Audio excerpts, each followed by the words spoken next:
your time out to do this with me. Purpose of my company, I'll give you a quick breakdown for people who may be new to watching this interview or people who's even supporting before they can get the message again.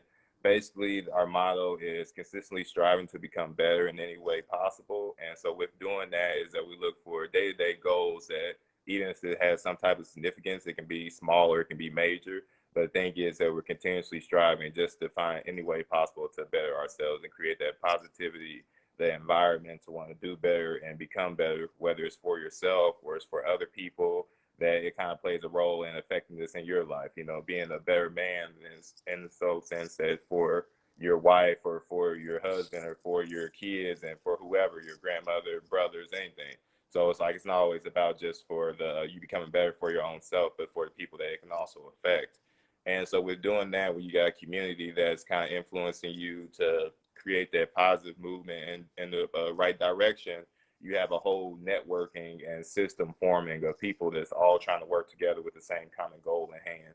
And so with doing that, different things have inspired me with Persistent Progress. My company is to find different ways for people to kind of find that hand to lift them up or to take them to the new levels that they're trying to reach, because sometimes they don't know where to search or where to begin, and that could end up just frustrating them from the beginning and they don't even get started, you know. So some people with lack of resources and capabilities and stuff like that, Persistent Progress is here in a sense to create that uniformity, to be that helping hand to kind of connect the dots and the missing pieces for people out there who just need that extra lift, you know, just kind of and create that cycle where one person is now helping out the next one when you least expect it, you know. So it's kind of the brotherhood, sisterhood, fellowship type of community that we kind of been forming and almost doing for a year now. And so this is the new step that we're doing where Persistent Progress goes career exploring. We're basically creating an interview to find different people that have different careers and different experiences that people may be interested in, but don't know where to find this kind of information. But also people that may be interested in because they're older and they're looking for a change, or they're looking for something, just a curiosity to pass on to the next person. So for now, with this interview, this may help younger Black women that are in high school that are looking for somewhere to go, somewhere to something to do, somebody to be, or even someone that's in of our age range that is looking for a change or something interesting to talk about, to write about, any type of thing, knowledge to pass on to the next person.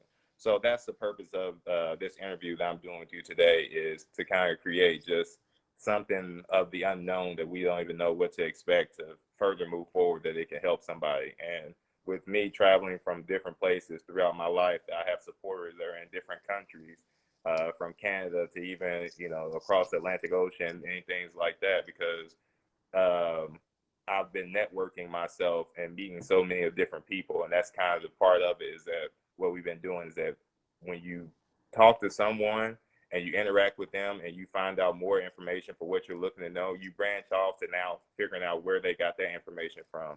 And now you're talking or introducing yourself and meeting them to the next person that you would have never met or even, you know, had a conversation with if you wouldn't have spoken to this first person to get to this next person.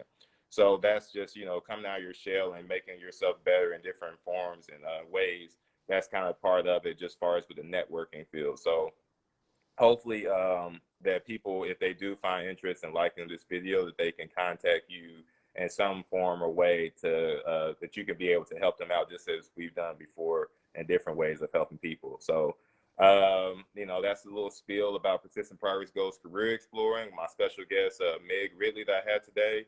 And just would you like to give a little bit of information about yourself, who you are, you know, your background and stuff? Sure. Like I said, Meg, I am a firefighter alongside him. Long road to get there.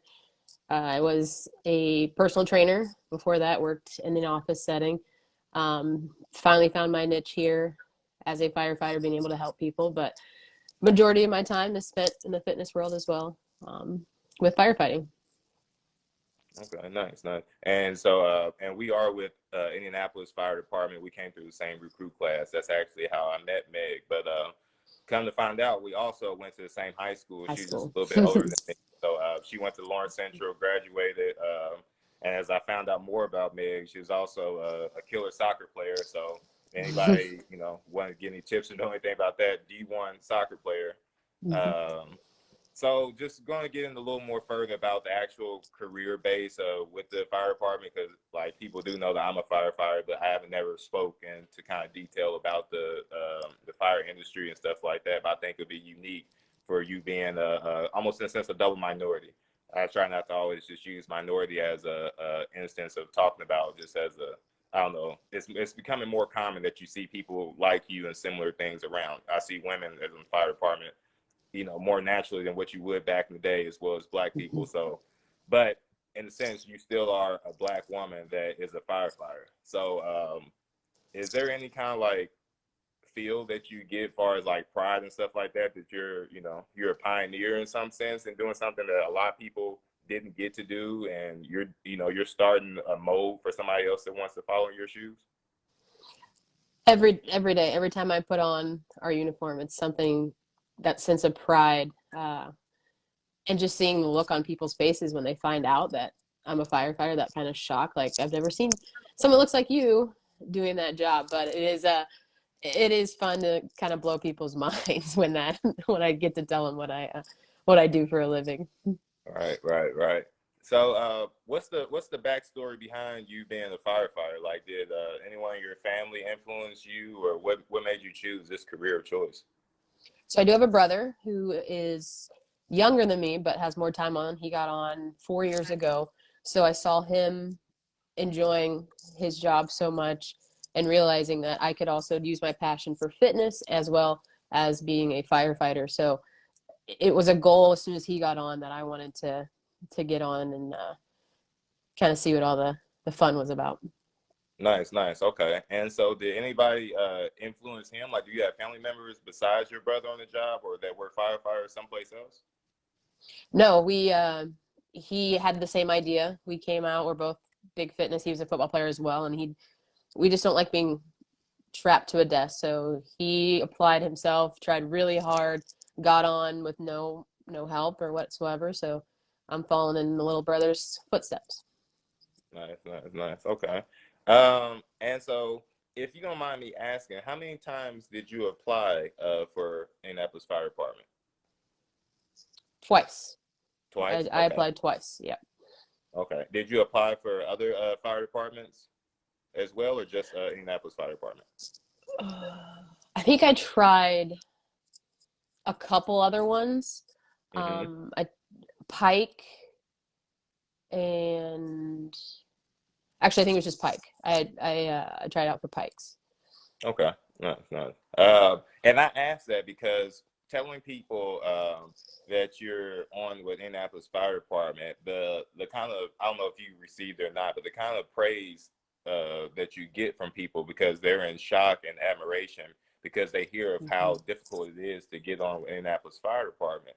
So because a lot of people try and not everyone succeeds. I mean, every year what about 2,000 people apply for the Yeah. job, and only what Yeah. 50 gets hired, and used to be even less than that back in the day. So I just Okay. kind of wanted to get out there for people to understand that applying once and not getting hired on the first time, that's not a failure, or that's not a turn down Right. situation. That's just that you keep trying and applying. Even I tell people that they're looking to be a firefighter now, apply for as many fire departments as you can, and that way you can kind of keep getting the repetition and experience of what you need to do to become better, to you know be able to be the best that you can for getting hired, because it's a competition at the end of the day.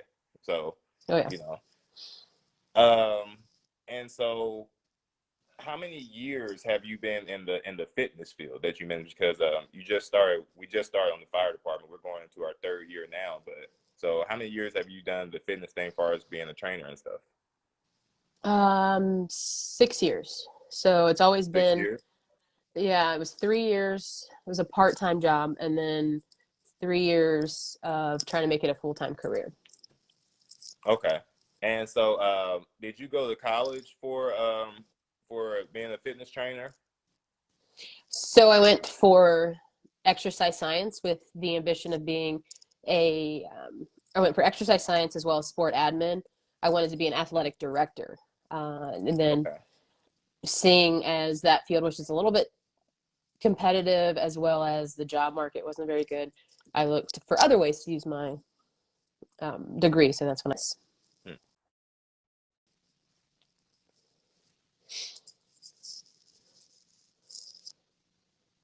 Okay, nice, nice. And so do you currently still like maintain your certifications and stuff to being a trainer? Do you still actively train people, or you kind of put that to the side since you've been in the fire department? no, I'm still training. I am actually going for another fitness degree so I can kind of broaden my scope of, and by degree I mean certification. No Mm-hmm. more no more degrees right now, but another cert to kind of broaden who I would like to train. So I'd like to get back into more sports specific stuff. So right now I'm more of a CrossFit trainer, and that hit high intensity training. But I'd like to get back more into the sports world, get back into soccer a little bit. Okay, nice, nice. Um, and so do you have a gym that you train at, your own gym, or do you train people kind of just in the local area? How do you go about training? So right now I'm trained with Naptown Fitness. It's a gym downtown, and I do group classes with them as well as use their facilities for personal training. Okay, okay, cool, cool. And so, would you be interested in like exploring to maybe have your own facility where you're like the head of running something one day, or you just want to broad who you are and who you can train just in the sense of your capabilities? Like you know what I mean? Like if you would rather have Yeah, your own business where it's your own gym and you're training these certain kind of athletes, or you just rather be the trainer in the type of gym like that? I think I'd rather just be the trainer. I don't quite know if I'm ready to partake in the business side of it just Right, yet. right. With owning your own business comes, you're not really training much. So I enjoy my clientele. I enjoy training with them. Okay, I hear you. Um, and so with us being firefighters, we are also first responders, but not people don't always know that or understand that. So, like I said, a lot of people don't know fully for my job. They kind of just know I'm a firefighter. For people who know me and follow me, can you kind of explain exactly what a first responder is? Yeah, a lot of my friends think we just rescue cats out of trees. So don't worry, they don't they don't get the full thing either. But a first responder, we respond to sickness, car accidents. We were the first line of defense for a lot of different things, whether you're being sick, whether there is um, a man walking down the street with a mental disturbance. So we first respond to that 911 call. So we fight fire, we help the sick, we help move people, we kind of do it all. Okay. So, and with that and everything that's going on with COVID, for everything that you've seen since COVID has taken place, has anything that you've seen or experienced affected you in any kind of a negative or positive way, as far as for just the runs that we've been going on dealing with people that had COVID and family members and stuff like that? Uh, I negatively, not so much, but we have to be careful. Not saying that you're not getting our A game when we walk in, but it is a matter of we have to protect ourselves. So a lot of the times we're only sending in, one person when, two or better. But it's just taking the precautions. I don't think we've been negatively impacted by that, by COVID. We're still doing our job. Just to be a little bit more cautious, got to be a little more clean, which is not a bad thing, right? So, Right, right. Is there anything that from these new protocols and the the cautionary type of things that you've had to do now, has any of that kind of motivated you in any kind of way or form? I did want to be able to do more. So I started doing, I'm in paramedic schools now um, in this current class. So I want to be able to do more. I feel like being an EMT, all we're kind of doing is kind of standing Hmm. around and, we can't really help. So I wanted, since then, I want to be able to do more. So with the paramedic school, I'm hoping to go to nursing school to be able to help. Like I want to help more. Wow. Okay. That brainiac. All Got a right. lot of ambitions. Yeah, yeah, exactly. More power to you. Somebody's got to do it. It won't be me. So I'm glad you're doing it. And it's motivated me within what, because I asked that because I feel now with me being on the job, but even with COVID that kind of taking place, I was able to be a voice more to my family and friends as far as for what they should be doing, what's the Hmm. real world out here besides for what they see on the news. And Yeah. because sometimes they could be misled by them turning on the 7 o'clock news and they're seeing these numbers or seeing the news analysts and stuff like that. And sometimes it's kind of better to help them understand for what to do or what they need to do when they call 911, if they call Hmm. 911, and just to understand certain situations and circumstances. Far as even for if they got to take someone to the hospital and they necessarily can't go, like you're almost drop them off at the front door if they can't drive themselves, or some Yeah. type of sense like that, just to be prepared. Make sure you got your cell phone with you, if you want to call someone or let them know that you're okay, different things like that. So that's just it definitely motivated me to be more vocal about what I see on the job for my family and friends to be more prepared. So Yeah. that was kind of why I asked that. Can you explain like um, your thoughts or expectations versus what you really experienced on this job? Like when you had your, thoughts of what it would be like to be a firefighter and stuff like that, compared to, when you actually got out here and what you see, because mine was a little bit different. Yeah. I thought we'd fight a lot more fire. Like you think like the cities are burning, you watch all those TV shows and you're like, yeah, we're gonna fight fire and we're gonna do it. But that's hasn't been my luck. So a lot of the time I'm just dealing with the sick and, first aid, but I don't, and they told us that in school, like, 80% of your job is going to be EMS. I didn't realize that was true, but I definitely thought there'd be a lot more fire. Yeah, 100%. That's my mom's actually watching right now. She makes fun of me all the time that because I've hardly seen any fire. I mean, when I was Yep. getting, it was at one point in time I was getting a lot of fires, but it's because I was working overtime. So Hmm. it got to the point that I wasn't like telling anybody in my family or anything like, oh, I got another fire. It was just like, oh, it's just normal because I was just going to them repeatedly. I'm getting them back to back to back. But at first, yeah, Lucky I mean, guy. I was, yeah, I was, I had to work for it, I had to work extra for it, I had to go in for overtime. But I mean, other than that, yeah, like you said, and when we went through academy, 80% of our runs is EMS, like they said, from gunshot victims to people that are having heart attacks, strokes, um, a kid falling off the trampoline and breaking his arm, just Hmm. for anything of that nature. That's we go to everything as first responders. So that was that was a little bit of a shock to me far as my thoughts versus reality for being on the job. Can you explain what your schedule is like being a firefighter on a normal day-to-day basis? Like just far as kind of a week, you kind of explain how your week would go.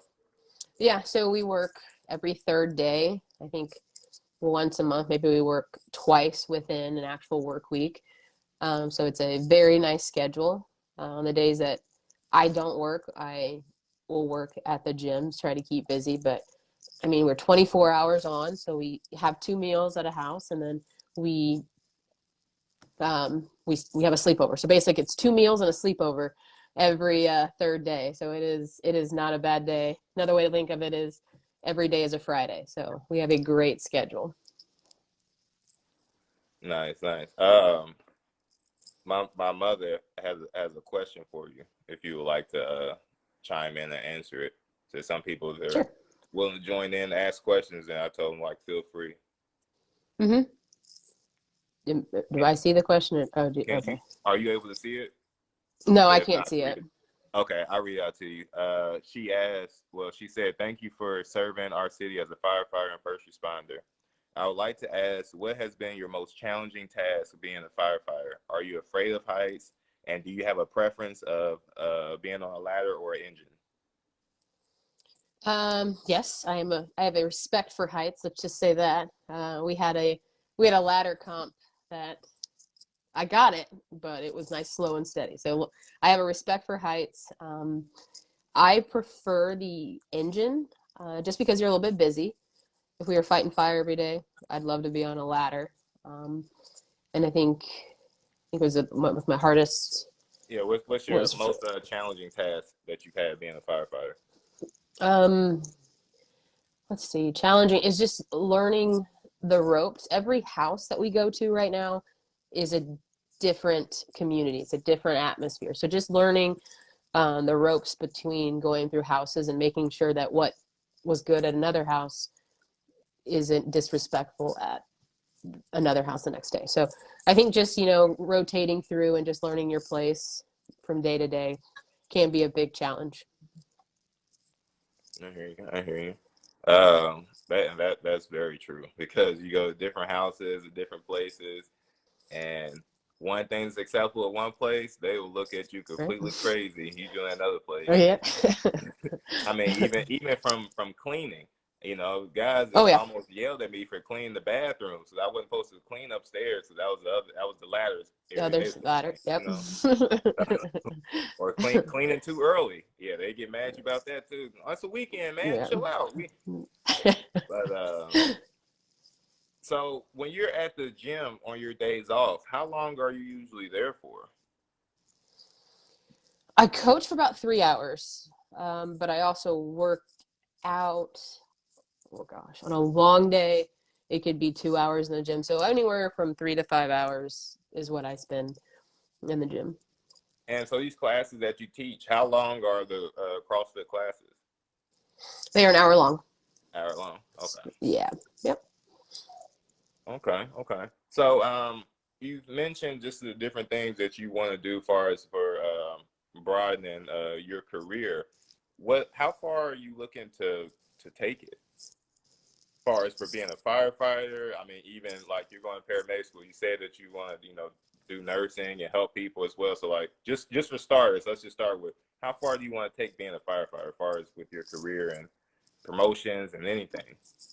As long as my body is willing to do it. I love the schedule. I love the physical aspect of it, but just, age catches up and you got young bucks coming in, taking over. So I want to be able to do firefighting as long as I can, but I want to do it to the best of my ability. I don't want to take any corners, don't want to tell someone I'm just going to hang out here just to have the job or anything, which we've seen on the streets. People just kind of buying their time until it's ready to go. I Yeah. want to do the job and I want to do it well. Okay.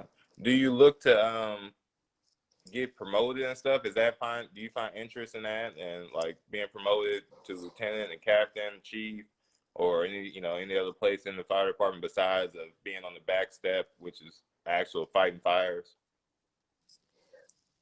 Potentially, but I think with the rate I'm going, with not having that much experience, I I just wouldn't feel comfortable being able to direct someone else without having, the experience. You can learn a lot from a book, don't get me wrong, but I think when it comes down to it, you can learn a lot from a 20-year backstepper than that guy at the seat that decided to do it right after, to whatever 8 years that we can do it. So Mm-hmm. if I can get the experience and feel that I could do some good in the front seat, then I'll do it. Otherwise, I'm fine riding backwards, having a little fun in the back seat. I got you. Riding backwards sometimes make me car sick, and I have to close my That's eyes. that's. I just want to throw that side note in there. I Sometimes I close noticed my that eyes too. once in a So while. Yeah. I have respect for heights, and I do get a little car sick. So those are some things I learned. Um, okay. And so, with being a firefighter, is a degree quite required to be on this job? No, it is not required for promotion. However, I think you have to have. Sorry, it's my dogs. Um, I believe you do have to have a certain degree. It's not just any degree anymore, but I think it's like a fire science degree for promotion. Okay. And so then, what's all required for getting hired by the fire department for IFD? Because each department is a little different. You have to be over 21, younger than 35, GED, and then you just go through that promotional, or excuse me, that hiring process. So you have to be able to take a, I don't want to say call it basic, but like a high school exam just to test your reading, comprehension, as well as your math skills. So just a basic kind of knowledge test there. There's that interview process. So you need to have some really good interview skills. I think that's the biggest key there is once you get past that interview and, you know, you stay physically fit, you're in. But that interview is what trips people up a lot. So practicing your interview skills, I think it's not a written requirement when you go and you see the job description, but it is one of the biggest things that I think we fall short of is not telling enough people to practice an interview. You will practice physically, you will practice, you know, anything else. This needs to be a skill that you have to hone in and have. So that interview, physical, and then a mental test. Okay. And so it actually it's funny that we're doing it on this day, this interview. What's the financial side look like? And do you feel it's worth it for what you do as being a firefighter? And you are able to say, you know, that you would rather pass for any questions I do ask if you don't feel comfortable answering. Yeah. It's great financially, coming from, you know, working in a gym for maybe 25,000 to getting what we get right now, especially being our third year. No, we get paid way too much for what we do. I'm not gonna lie, but I guess at any moment it turns into a life or death situation. So I get the give and take, but it is worth every penny to fight as hard as you can to be here and get rewarded handsomely. 100% agree with you. I 100% agree with you. Um, and actually, and just even for realization, for kind of comparing other states and other departments to how well we get paid, but also the cost of living, I think we are doing substantially well, like better than a lot of Mm-hmm. places. Just for it's pretty cheap for living in the state of Indiana, and for what we Mm-hmm. get paid, you know, that difference, that ratio compared to more expensive states. When you look at like New York and California and Colorado California. and stuff like that, Yeah. Chicago, you know. So I Yeah. definitely think that we're benefiting quite well in that sense. So anybody that's watching or will be watching and wants to be a firefighter, you know, definitely looking IFD.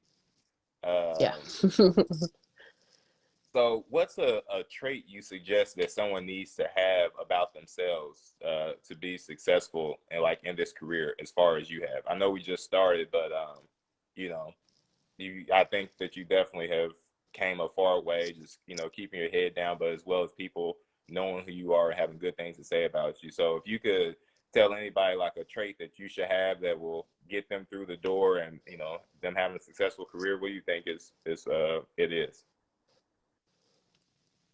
It's going to sound cliche, but working hard. Like you said, we just have to be quiet and do the job. So when it comes down to it, there's little recognition right now because we are so new on the street. Um, but it does show. So doing what you're supposed to do. Yeah, you're cleaning at, you know, 7, but hey, have someone tell you not to clean. You know, don't sit around and think that someone had to, hey, go do your job. So working hard, having that work ethic to be better, to do every little thing you can is one of the biggest traits because we don't fight fire a lot. So they can't really see you on the job a lot. So they have to see those intangibles of you doing things before you're told to do things. Right. Okay. Um, that's definitely positive information. So I got some couple more questions for you, some live questions. Have you gotten used to cooking for a large group of men?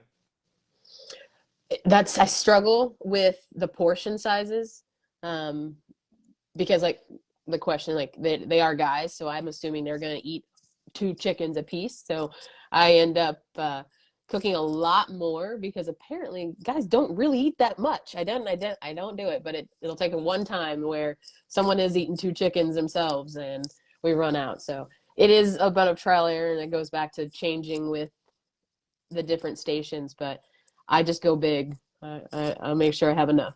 Right. And And just even, can you go into a little bit of explanation about the cooking? Because you mentioned before earlier that we do 2 meals and a sleepover. Um, would you like to explain far as how the 2 meals work for at the station for people who don't know about the life at the firehouse? Yeah, so typically we eat 2 meals, one at noon and 6, universal time across the board. Sometimes you will have brunch, or on the weekends you'll have a little breakfast, but you're cooking from anywhere from 4 to 12 people at different stations. So it'll be your job, if you're cooking that day, to go and do the grocery shopping that day. So you get to decide what meals, you get all um, responsibility there. So you go and then you cook the meals on time, make sure they're on time, make sure you have enough, and hopefully you're exempt from dishes. Some stations will have you wash the dishes still too. We're not gonna speak on that. uh, Another question: are you interested in ever driving the engine or ladder? I would love to, just because I'm a short person, to see this tiny, tiny person on this big, big engine or ladder. Yes, I have full intentions of driving one of those guys. So basically, you want somebody to record you hopping out of this big Pretty old much. I'm gonna apparatus. need a step ladder to get in and out. So Okay, I got you. And it's funny because I want to drive too, but I want to drive. Well, maybe I shouldn't say this on air. Well, anyway, I want to drive and I want to be able to pull up to the stoplight and somebody recognize me and I'll be playing like the radio or something, just some regular music. Just look like it's a regular everyday car or something I'm driving, but it's actually a live truck.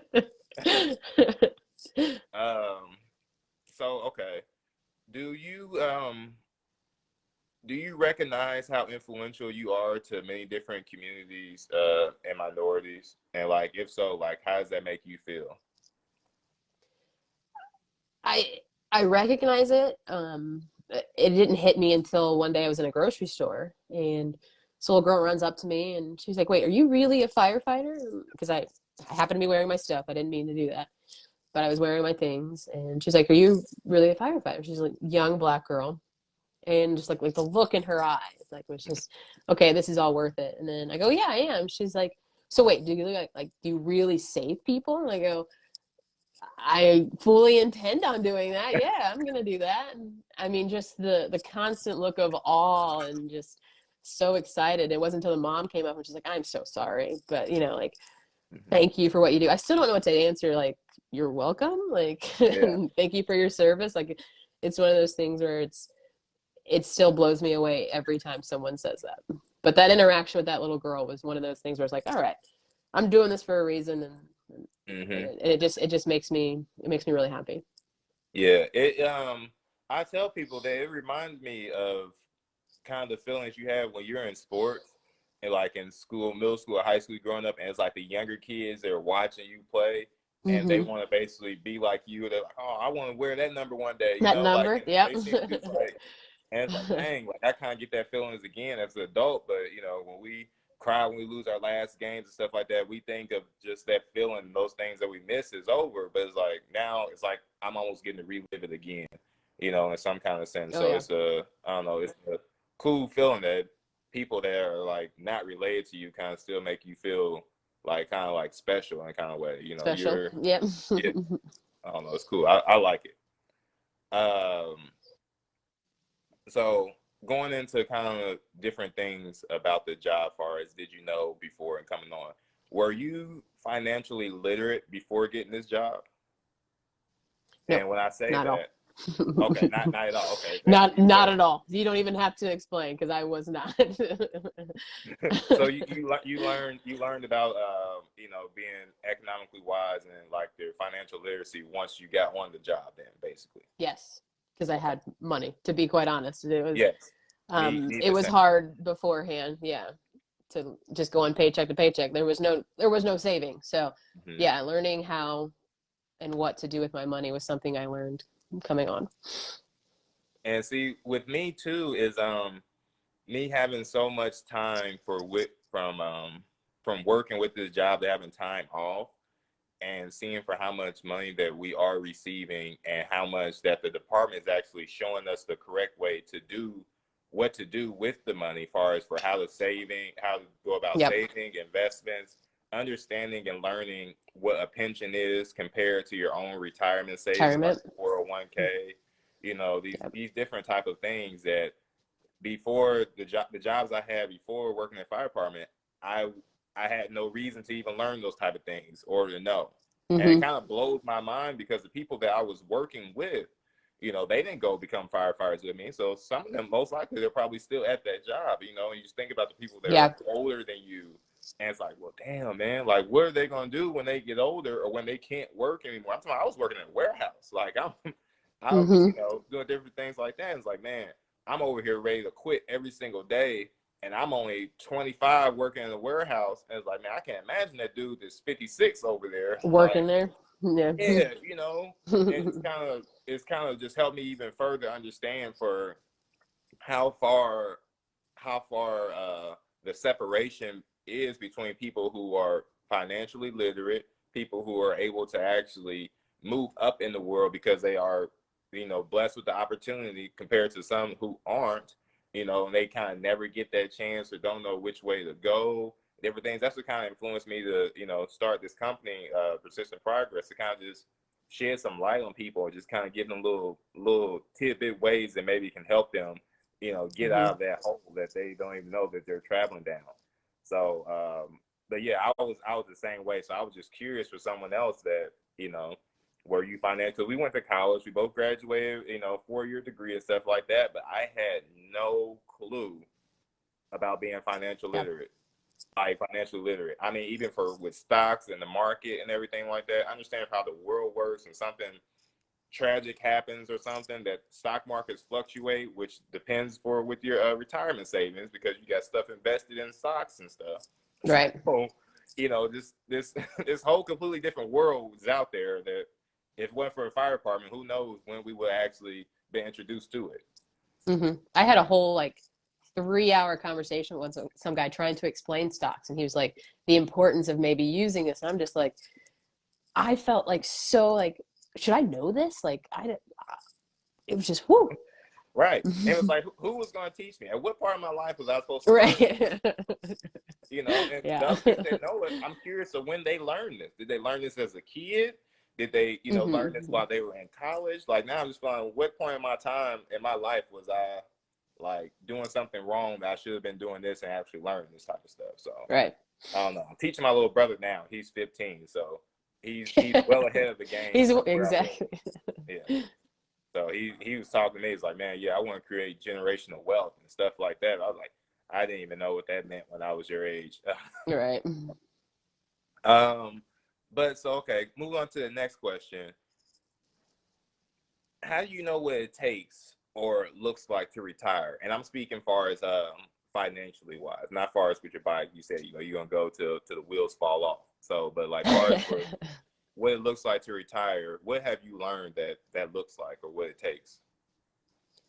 um, I've learned that you need to start saving now. Like I know we have a pension, but I know that only pays for so much. So we have that supplemental the 456 that just like a 401k. Basically, it's you can leave your pension alone, start saving now, and just live off of what you're putting in for that Mm-hmm. 456. So across the board, the biggest thing people are saying is start now.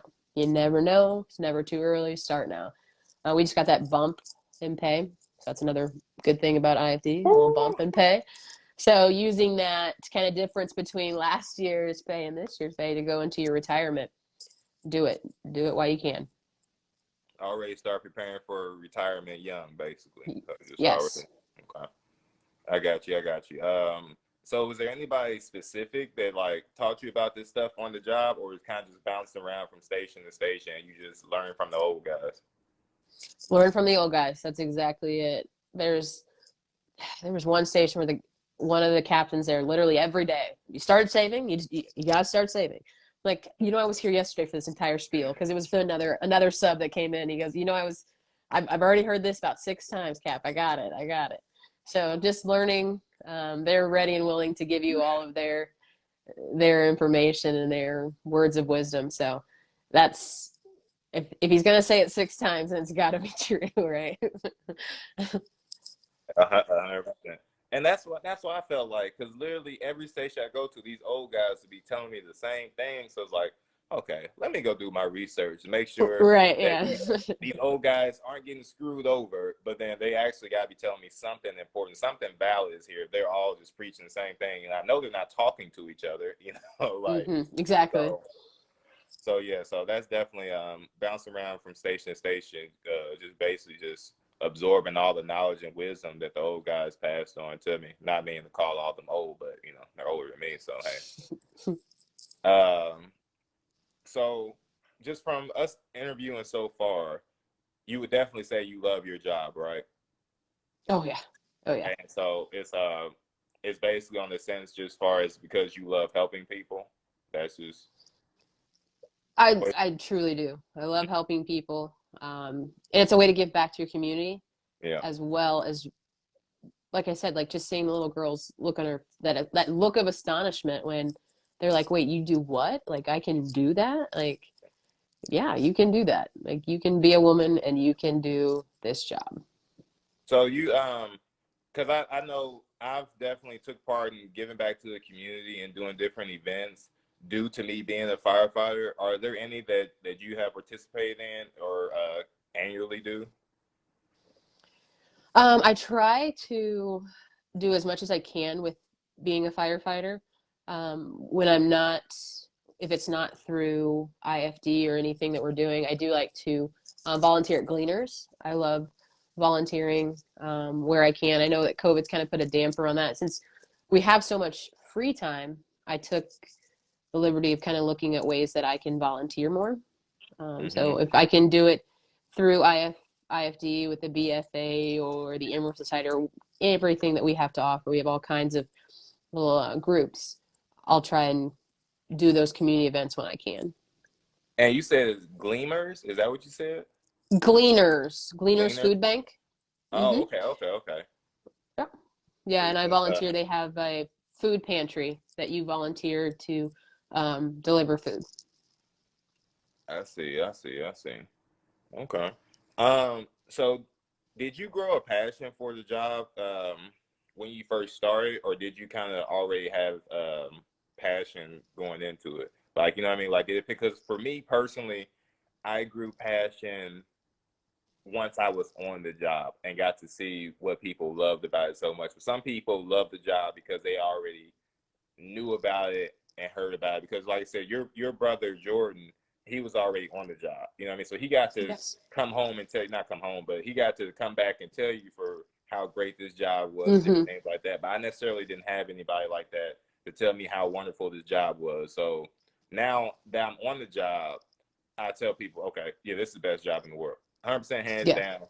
I am currently looking for a job just out of curiosity that I can compare and say that it's better than this job. I literally can't find one. But that's because I'm Right. actually on the job now. I couldn't say that before. So, was your passion for this job once you got on it or before you started?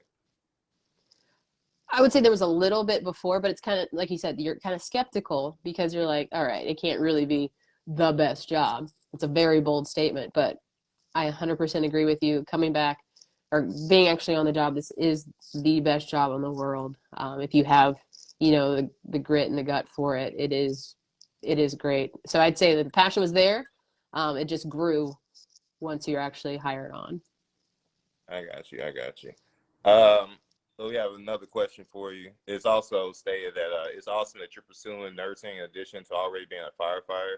Are you looking to be an RN in any specific area, like trauma, heart, pediatric, or all around, or what? I haven't quite looked into any specifics. I would love pediatrics. I love kids. Kind of seeing the sick aspect is not my favorite. But I would go pediatrics or I'd love to do the ER. I like the emergency medicine side. I got you. Okay. Um, so when you saying as far as you like to be ER, is that just for anybody? That's when people get rushed in and you're just there. You're one of the nurses that are there helping the doctor, like, or prep the body, get ready for whatever the doctor's got to do for like an emergency, or like what exactly is that different from? the trauma unit, basically? It's not. So Okay. I would like, you know, astronauts has like the shock rooms. So I would like to be like a shock nurse. So working in trauma, I apologize for the dogs. Working in trauma is probably that. So the ER, the trauma, ER, like when you go into those shock rooms, you're gonna get more of the doctor side of things. You're not gonna get a lot as the RN, you know, but trauma and the ER is where I'd like to be. Okay. All right. Cool. Cool. And are you a BFA member? I am. I don't think I've paid a fee, and I think I need to get on that. But yes, I do. I do like to You can't be saying do this over. whatever they. This is going viral. You can't. I'll make sure I reach out to one of the people there. I where's I'm gonna call out Corey. Corey, come on, you get me up here. But yes, Are I you? live literally 2 seconds from the BFA. It's just down the street. I can walk down there. So I would like to say I'm affiliated. I love helping with BFA. Just haven't paid those affiliate fees yet. Right. And you mentioned the Emerald Society as well. Do you plan on being a member with them too? Because I think I do. I think Nico, one of our classmates, is also a firefighter. He's with both of them. I didn't know if you were as well. Yep, I am planning on joining the Emerald Society as well. Okay, cool. All right, let's go on to my next question. So, what's it like being a woman on a blue collar job that's with predominantly men? I mean, it can be weird at times, you know. I know the guys are holding back a little bit with how they would normally act, but it's hard in the sense that you always have to prove yourself. Someone's always trying to like get this for me, get that for me, pick this guy up, and like I got it. Let me come to you and say, hey, I need some help. But there was one patient that looked at me and was like, can you pick me up? And I was like, I'm here to pick you up. And we picked him up, and he was just like, whoa, you know, like that, like, oh wow, a strong woman. It's kind of oh God, heaven help us. So it's just you're constantly proving yourself, and which I don't mind. Yeah. And you know, we're switching houses, so it'll eventually stop. You'll eventually get to, you know, your own group of people who know you, who trust you. So I'm all for proving people wrong. Right. I got you. So is the relationships that you're forming with the guys at the station, is it different than what you expected going into it, or is it pretty much the same? Like you already knew from the outside world, like for how your relationships have been with men, like that they're gonna treat you a certain kind of way to start off until you got to prove yourself, or did you think it was going to be different because you already been through academy, so you felt like you already had proved yourself that you're capable of doing the job as well as the next man? You would think that they would be able to easily be like, oh yeah, you survived academy, but no, I expected the same thing that happens outside. Like they look at you, they judge you a little bit, and then you do something, you know, the most basic of something, and blow their mind. So I had no like real reservations about, you know, oh, they'll know who I am, they know I can do this. So like I said, love proving people wrong, and I knew that I'd have to do just that, prove myself and prove them wrong. Okay. Um, so you've definitely been like a positive influence for people even before becoming a firefighter. Just as far as I know from you being an athlete at LC, going into college, and just as far as you being a trainer and stuff like that. Do you have any success stories as far as like on or off the job for anyone or multiple people that you've mentored, influenced, or even saved? I didn't. I don't know if I have like that gut wrenching story. Yeah, you got that, but You just know, in and the sense that. I'd like to say that like the little girl at the grocery store, like, you know, she's growing up, she's going to be that firefighter. I did have at this last promotional process, some people, you know, see me go through some things, and they're like, yeah, I want to do it. I need some help though. Like, can you help me with these tips? Yeah.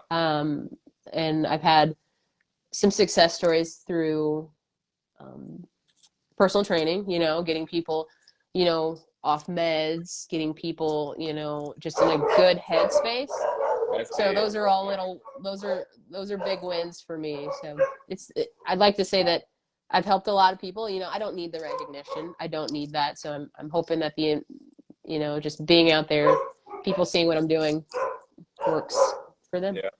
And I know you don't need the recognition. That's what I'm here for, to give you all the praise and recognition and stuff like that. Because you do deserve it. I wouldn't have brought you here for an interview if I didn't feel that you didn't deserve that acknowledgement. So you definitely deserve all the praise and credit that you do get. For someone that may be interested in this field, where would you advise that they start, or the path to take to become a firefighter, in a sense, or a trainer? Anything else that you've done? So do your research. So if it is, being a trainer, so you actually have to know your exercises, your movement patterns, you got to know what your body does. As for firefighting, the same thing. Like, yes, we fight fire, but like we've said, it's not just all fire. And you've got to be physically fit for whatever it is you got to do. You have to make sure you, quote unquote, look the part, so you have to be able to, if it's a physically demanding job, you've got to be able to do that demand. As with personal training, you don't have to, be able to lift the heaviest weights, but you got to know what you're talking about. You got to be able to kind of practice what you preach, kind of thing. So making sure that you're ready on both ends of the spectrum, mentally, physically, and just preparing as much as you can. I got you. And so with the advice that you're given, I take it that you're speaking from just kind of like past experience, from what you've either been through or what you've witnessed yourself. Yes. So, Gotcha. Knowing that, like, with a firefighting, there comes a physical test. So it was a little different than my normal workout regimen, so that I could excel in a firefighting physical, capacity. Okay, got you. And just for the world to know, what's your size, Meg? Can you just tell everybody for how tall you are, so they can understand, for that almost anyone, if they want to be a firefighter, they can become one.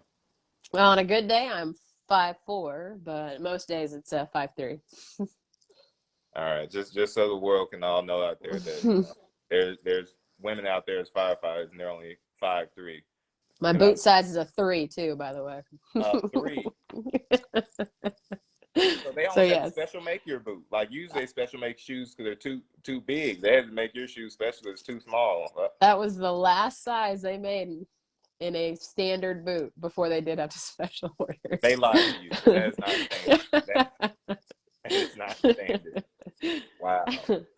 Your shoe would get lost in my shoebox. Yeah. I'm pretty sure I could just stand in your shoes. Yeah. So do you have any type of learning experience from, what would you say, the fire department, for you getting onto the job? Do you have something that sticks with you that you've learned that you would tell someone following behind you, like, oh, don't make this mistake. I have already bumped my head doing that. It does not work. Don't try it. Do something different. Gosh, where to start? The biggest thing that I've learned is, if you think you should do it, go ahead and do it. It's always one of those things, like, don't second guess yourself. Someone will tell you you're wrong. So it's almost like, for the fire department, this is the only advice I'll get, is almost seek forgiveness other than permission. It's one of those things where it's like, you are your own person. We are learning a lot on the street. So I'm always kind of like second guessing, like, should I do that? Should I not? Now I'm getting more comfortable, like, all right, I'm going to do this. And you'll tell me if it's wrong, or if I'm wrong, or if I'm right. We'll know one way or the other. So it's one of those things, is just kind of, if they have to ask you to do it, you're kind of behind the 8 ball. That goes for firefighting, that goes in the housework. Just kind of be proactive. I got you. That's actually a very good point. I like the little saying that you had with that too. How did you say it? Don't seek permission. What? Seek forgiveness, not permission. I like that. Okay, so for anybody that's wanting to kind of learn more from you or speak with you individually and just kind of just pick your brain or anything like that, because you're a person of plenty of knowledge and wisdom and experience, and maybe they might be following your footsteps, or even networking. You may know someone that could benefit them that they need to know. Would you be interested in them reaching out to you? Oh, of course. I Okay. I What love would be helping. what would be the best way that they could reach out to you, just for some professional questions? How could they get in contact with you? I think social medias are the best. So Facebook Okay. here is a good one. And then we'll start at Facebook, and then if you don't have a face, obviously if you're on here, you have Facebook. So Instagram, I'm on all of those. Just my name, Meg Ridley. Search for me, and then we can kind of get deeper into communication from there. Okay, cool, cool. I'll make sure I tag you in on Facebook Yeah. and Instagram, and just for anybody that wants to reach out to you, furthermore, ask questions and learn about you or what you do and how it can benefit them or anything like that. Yeah. So Please reach out.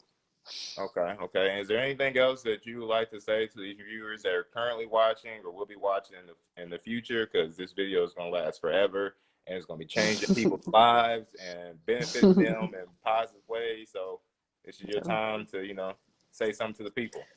Yeah, leave my mark on the world. Is that what you're saying?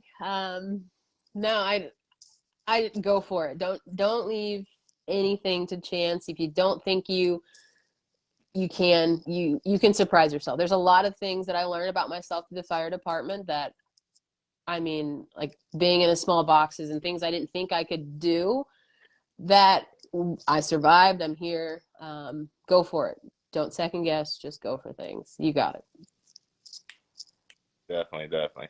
Um, I just want to close out by saying that I appreciate you. You're definitely a good friend. I'm glad that we were able to meet each other, go through the academy together. You definitely helped me out sometimes, even if it was keeping me awake. I just want to say I appreciate you taking your time out to do this interview with me. Like I said, I picked you specifically for important reasons, because I think that you're very influential and be a great benefit to people to learn from and learn more about and stuff like that. So, Persistent Progress thanks you, as well as I thank you. And that's just the end for Persistent Progress Goes Career Exploring. So, you have a Oh, good thank rest you of your so day. much.